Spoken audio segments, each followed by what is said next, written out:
Assalamualaikum Beres, selamat datang kembali di Guru Gembel Channel. Kemarin ada sebuah kontroversi di atas kontroversi, walaupun kontroversinya tidak besar-besar amat, tapi ini kontroversi di atas kontroversi yang mengakibatkan kontroversi. Jadi ada orang Amerika Serikat tentu saja yang membuat film His Only Son yang menceritakan tentang kondisi Abraham ketika harus menyembelih Ishak putra tunggalnya untuk membuktikan bahwa kepatuhannya kepada Tuhan itu lebih daripada kasih sayangnya kepada anak yang paling dia sayangi sekalipun. Nah, cerita ini kemudian menjadi kontroversi karena di Indonesia ada seorang anggota dewan yang mengatakan bahwa film ini tidak cocok di Indonesia, kalau mungkin di banner, tapi kalau enggak dikasih disclaimer bahwa ini adalah kacamata orang Kristen. Sebab dalam perspektif Islam, kata beliau, yang harusnya disembelih itu adalah Ismail, bukan Ishak. Dan seterusnya dan seterusnya. Intinya adalah bahwa dia memantik diskusi dan dialektika terkait dengan film yang disampaikan sepihak dalam nada Kristen, tetapi disampaikan pada penonton-penonton yang beragama Islam. Gitulah kurang lebihnya ya, kalau memang harus beredar di Indonesia. Nah ini saya sebenarnya agak berpikir sederhana saja dalam hal ini. Maksud saya tidak akan menjadi seorang Buddhis hanya gara-gara saya nonton film Sun Gokong, dan saya tidak akan menjadi seorang Hindu ketika saya nonton Little Krishna. Bahkan cerita-cerita tentang awal mula alam semesta versi mereka, saya tidak akan mengimani hanya gara-gara saya tertarik dan sangat suka dengan dua film itu. Kan seperti itu. Dan terkait dengan film His Only Son yang menggambarkan bahwa Abraham itu menyembelih Ishak sebagai anak tunggalnya dan bukan Ismail, yang kata beliau ini akan menyesatkan umat muslim, maka ini juga harus diklarifikasi bahwa umat muslim sama sekali tidak akan menjadi sesat hanya gara-gara percaya bahwa yang disembelihnya itu adalah Ishak. Kenapa seperti itu? Karena Umar bin Khattab juga percaya bahwa yang disembelih sebenarnya adalah Ishak. Kemudian beberapa sahabat Nabi itu diantaranya adalah Jabir, kemudian Ka'ab al-Akhbar dan sebagainya, itu juga adalah orang-orang di antara sekian banyak sahabat yang percaya bahwa yang disembelihnya itu adalah Ishak, bukan Ismail. Nah, kenapa bisa seperti itu? Simak dulu videonya sampai tuntas biar kita tidak mudah menganggap sesat pihak lain. Yuk kita mulai.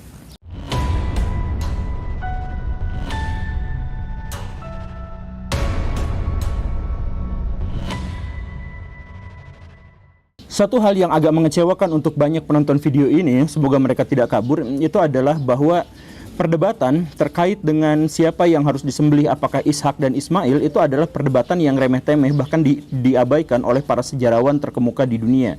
Bahkan sebagian besar sejarawan justru menyatakan sejak awal bahwa kisah tentang Ismail dengan Ishak, tentang siapa yang mereka sembelih, itu sebenarnya adalah tidak terlalu penting. Karena apa? Karena Abraham sendiri itu adalah tokoh yang dianggap sebagai ahistoris atau tidak ada dalam sejarah, atau bahwa bukti arkeologis terkait dengan Abraham atau Ibrahim dan catatan tertulis tentang keberadaan orang yang dimaksud itu tidak pernah dikonfirmasi. Dan karena itu maka sebagian besar sejarawan menganggap bahwa Abraham atau Ibrahim itu tidak ada. Begitulah kurang lebihnya. Lalu kenapa kisah itu ada? Bagaimana para sejarawan mengungkap masalah ini?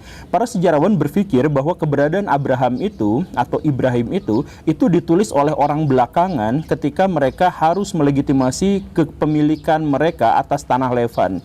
Jadi orang-orang Yahudi ketika berhadapan dengan bangsa lain, mereka harus mengklaim bahwa ini adalah tanah kami loh. Dari mana kamu tahu bahwa ini adalah tanah kami? Mereka kemudian mengatakan bahwa Tuhan telah bikin perjanjian dengan bapak kami atau leluhur kami yang namanya adalah Abraham atau Ibrahim, bahwa Tuhan itu bikin perjanjian dengan Abraham bahwa ini, tanah Kanaan, tanah Yerusalem, tanah Haran, tanah apa segala rupa yang ada di situ adalah milik Abraham dan milik keturunannya.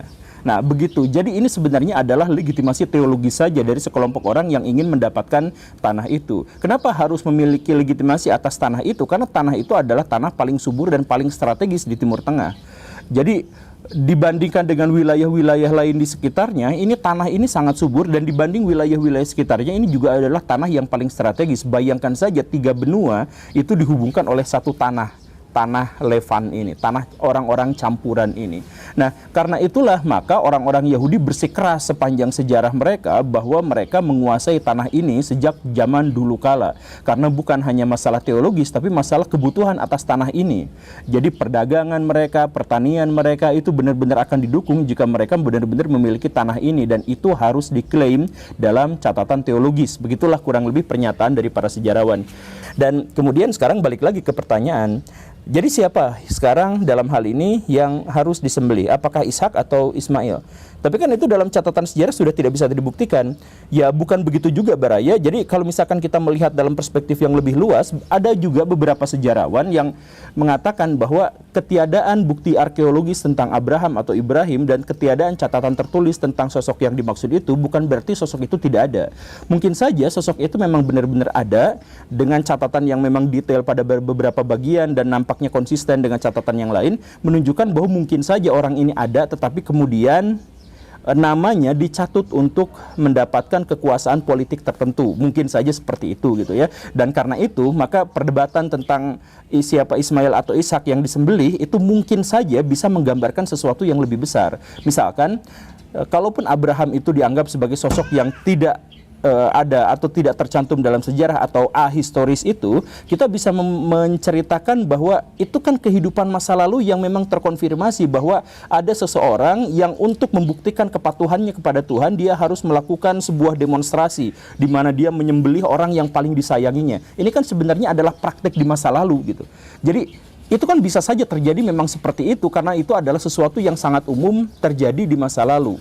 Kan begitu ya, hubungan manusia dengan Tuhan, bagaimana caranya untuk mendemonstrasikan bahwa dirinya itu sangat patuh pada Tuhan, maka dia harus menyembelih orang yang paling dikasihinya, orang yang paling disayanginya. Tradisi kurban seperti itu adalah sesuatu yang lumrah di masa lalu. Kan seperti itu. Jadi bisa saja kisah tentang Abraham itu ada, bisa saja gitu ya. Ini menurut sejarawan yang lebih berpikir secara lunak gitu.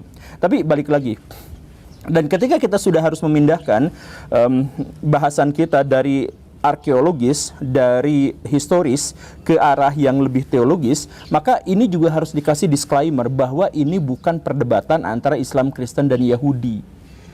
Jadi banyak orang di Indonesia menganggap bahwa versi Kristen itu adalah Ishak yang disembelih dan versi Islam itu adalah Ismail yang disembelih. Itu sama sekali tidak demikian Baraya.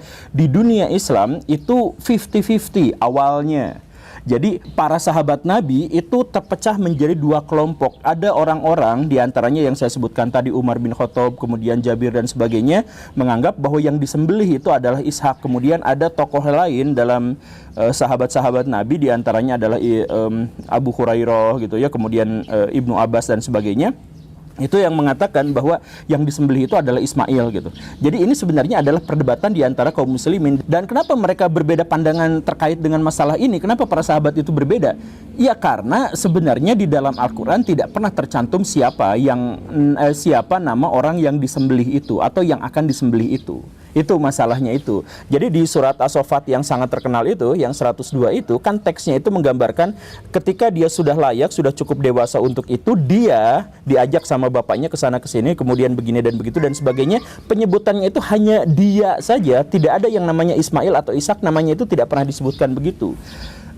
Ya kalau misalkan sekarang ada disebutkan dalam kurung Ismail, itu hanya orang-orang yang menerjemahkan saja yang membuat tambahan-tambahan itu. Tapi kalau misalkan dalam teks Al-Qurannya ya tentu saja hanya disebutkan dia, tanpa ada penyebutan nama satu identitas orang tertentu gitu, nggak ada ceritanya yang seperti itu gitu. Dan kalaupun misalkan kita merujuk pada hadis, ada yang menyebut bahwa itu adalah Ishak, ada yang menyebut bahwa itu adalah Ismail. Tetapi baik Ishak maupun Ismail, hadis-hadis itu kategorinya adalah doif atau palsu atau terbukti telah ditambahkan. Begitu kan? Nah sekarang baik, kenapa juga di dalam Al-Quran tidak pernah secara tegas disebutkan siapa yang harus disembelih? Kalau misalkan Baraya belajar tentang tafsir Quran sedikit demi sedikit, maka Baraya akan sadar bahwa pola-pola seperti ini memang sangat umum di dalam Al-Quran, di mana Al-Quran itu selalu menegaskan sesuatu dengan menggarisbawahi pelajaran, tetapi mengabaikan data-data dan nama-nama secara faktual, tahun-tahun secara faktual dan sebagainya, itu tidak disebutkan. Salah satu yang paling umum adalah misalkan begini, kalau misalkan kita mau membandingkan dengan pola yang ada di dalam Alkitab gitu ya, Perjanjian Lama maupun Perjanjian Baru. Di dalam Al-Quran itu disebutkan bahwa Tuhan menciptakan waktu dalam 6 masa. Ini berbeda dengan di Alkitab yang menyebutkan dalam waktu 6 hari. Kan di dalam kitab Kejadian itu Tuhan menciptakan semesta dalam waktu 6 hari. Bahkan detail hari ini apa yang diciptakan, hari ini apa yang diciptakan, hari ini yang diciptakan, hari Sabtunya Tuhan beristirahat. Itu jelas ada. Jadi Senin, Selasa, Rabu, Kamis, Jumat, Sabtu itu semuanya didetailkan apa. Nah sedangkan di dalam Al-Quran hanya disebutkan 6 masa. 6 masa itu bisa aja 6 zaman gitu ya. 6 zaman itu bisa aja misalkan zamannya dinosaurus, kemudian zamannya apa, bisa aja itu adalah 1 hari, bisa aja itu 1 detik, bisa aja 1 masa itu mewakili sebagai 1 bulan dan sebagainya. Itu tidak jelas, tidak secara tekstual bisa dipahami dengan satu opsi tertentu saja gitu. Makanya penafsiran, tapi itulah Al-Quran. Kalau misalkan kita melihat contoh yang lain tentang kisah Nabi Adam misalkan, di Alkitab ada, di Al-Quran juga ada, tetapi perbedaannya adalah bahwa di Alkitab itu ada dan sangat detail, sampai-sampai ada klaim yang menyebut bahwa Adam itu turun ke bumi sekitar 4046 sebelum Masehi. Karena memang angka tahunnya detail, usianya detail, apa segala rupanya detail gitu. Sedangkan kisah tentang Adam di dalam Al-Quran itu fokus tentang bagaimana kesombongan setan itu menjerumuskannya dari orang yang paling taat menjadi orang yang paling jahat gitu, atau pihak yang paling taat menjadi pihak yang paling jahat gitu. Bahkan apakah Adam itu manusia pertama di dalam Al-Quran tidak bisa disebutkan seperti itu, hanya disebutkan sebagai Adam manusia khalifah pertama di muka bumi, yang sebelumnya sudah ada makhluk-makhluk serupa tapi menumpahkan darah.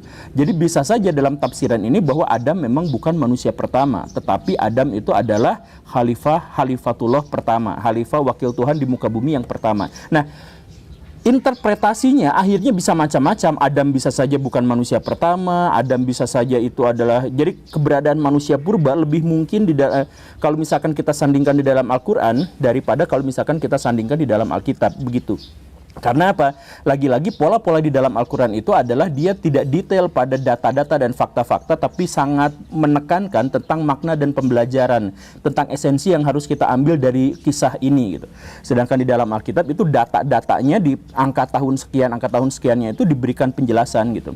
Nah, karena itulah maka dalam hal ini menjadi wajar ketika di dalam As-Saffat ayat 102 itu kisah tentang penyembelihan Ibrahim itu tidak jelas siapa yang disembelihnya, apakah itu Ishak atau itu Ismail, tetapi yang berulang kali ditekankan dalam ayat-ayat itu adalah tentang betapa Ibrahim itu sangat mencintai Tuhannya sedemikian sampai mengalahkan rasa cintanya kepada anak-anaknya sendiri gitu, atau pada anak yang paling dicintainya sendiri gitu.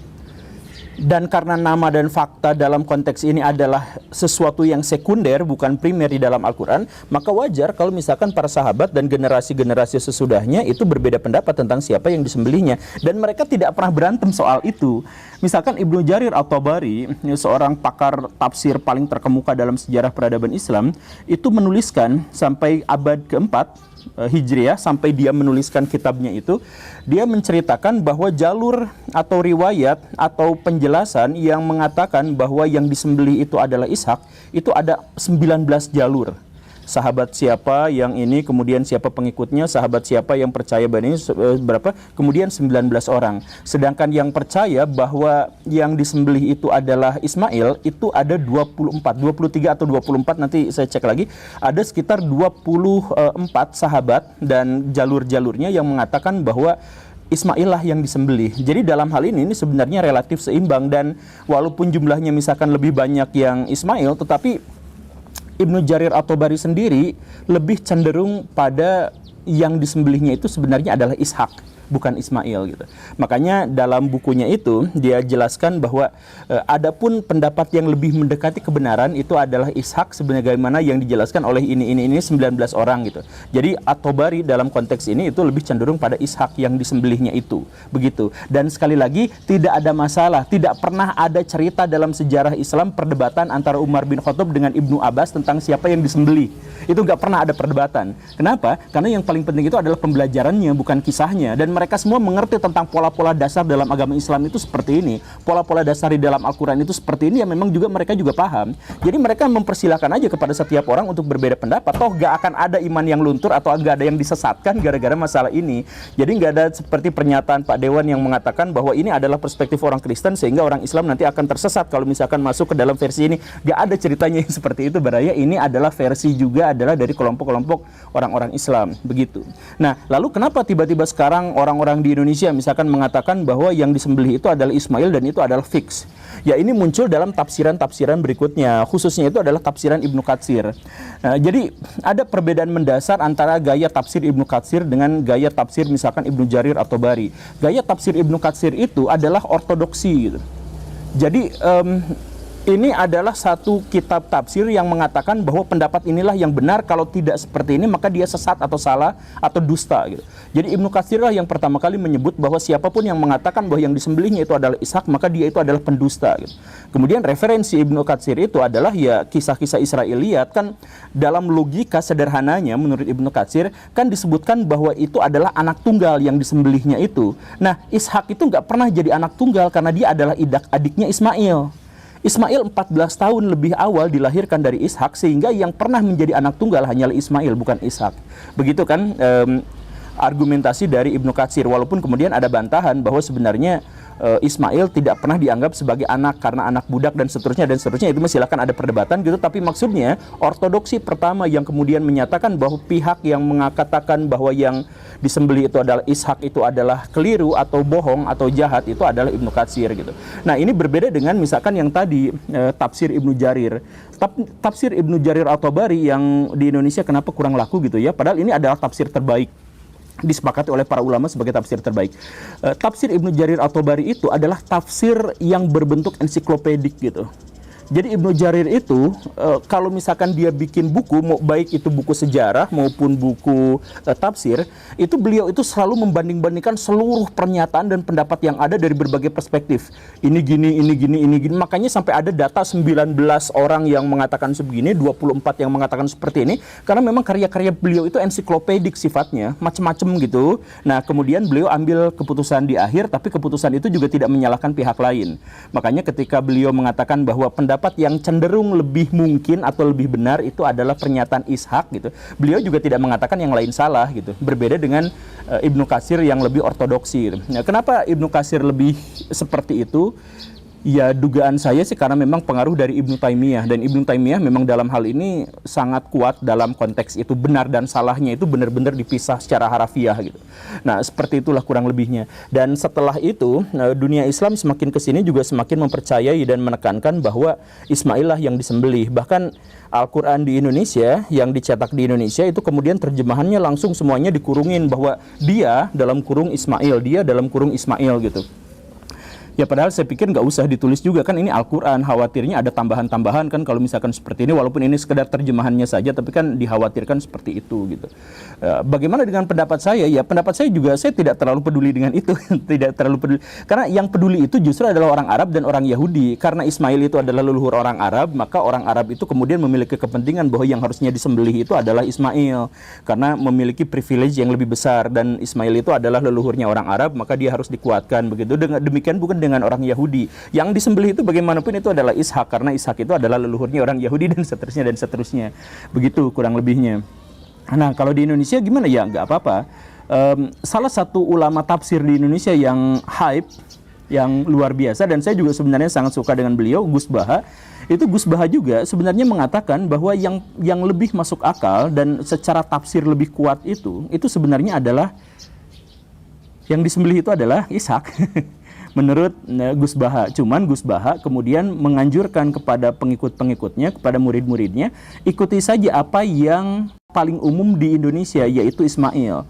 Jadi beliau mengatakan yang paling mungkin secara tafsir itu adalah Ishak, tapi silahkan ikuti yang Ismail. Nah, ini adalah seorang ulama besar. Maksud seorang ulama besar itu adalah ulama yang benar-benar paham tentang Al-Quran, tentang pola-pola di dalam Al-Quran. Maksudnya seperti yang saya jelaskan tadi, pola-pola atau sistem di dalam Al-Quran itu adalah fokusnya pada pembelajaran, bukan pada fakta dan data-data gitu.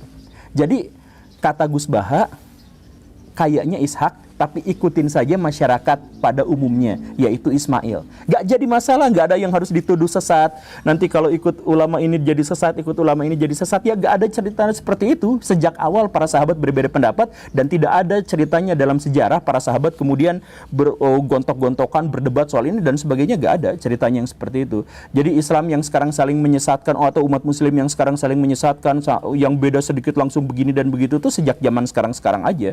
Di antara para sahabat, perbedaan pendapat itu selalu ada, dan tidak ada di antara mereka itu yang sampai pecah belah bikin aliran-aliran anu gitu. Bikin kelompok-kelompok anu, itu nggak ada ceritanya seperti itu gitu. Jadi saya ngikuti dalam hal ini saya sependapat dengan Gus Baha gitu. Jadi saya nggak terlalu peduli dengan siapa yang itu. Saya juga tidak memiliki otoritas untuk menentukan siapa gitu ya. Tapi kan yang paling penting itu adalah ambil pelajarannya bahwa sebagai seorang hamba kita memang harus menunjukkan bahwa kecintaan kita kepada Tuhan, kepatuhan kita kepada Tuhan itu harus menjadi prioritas utama dibandingkan segala-galanya. Terima kasih karena sudah menyimak. Saya Guru Gembul. Assalamualaikum warahmatullahi wabarakatuh.